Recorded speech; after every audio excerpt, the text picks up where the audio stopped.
स्तोत्रसंहिता अध्याय 21 वचन 1 ते 13. हे परमेश्वरा, तुझ्या सामर्थ्यामुळे राजा हर्ष करतो, तू सिद्ध केलेल्या तारणामुळे त्याला केवढा उल्हास होतो. त्याचा मनोरथ तू पूर्ण केला आहेस, त्याच्या तोंडचे मागणे तू अमान्य केले नाहीस. कल्याणदायी वरदाने घेऊन तू त्याला सामोरा येतोस. तू त्याच्या मस्तकी शुद्ध सुवर्णाचा मुकुट घालतोस. त्याने तुझ्याजवळ जीवन मागितले, तू त्याला युगानुयुगाचे दीर्घ आयुष्य दिलेस.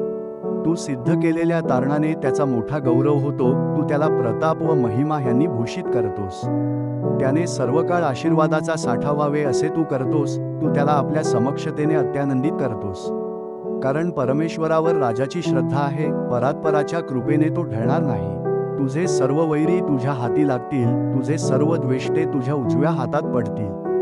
तू प्रकट होशील तेव्हा तू त्यांना जळजळीत भट्टीसारखे पेटवशील. परमेश्वर आपल्या क्रोधाने त्यांना ग्राशील, अग्नी त्यांचा संहार करील. त्यांची संतती पृथ्वीवरून व त्यांचे बीज मानवजातीतून तू नाहीसे करशील. कारण त्यांनी तुझे अनिष्ट चिंतले, त्यांनी युक्ती योजली, परंतु ती त्यांना साधायची नाही.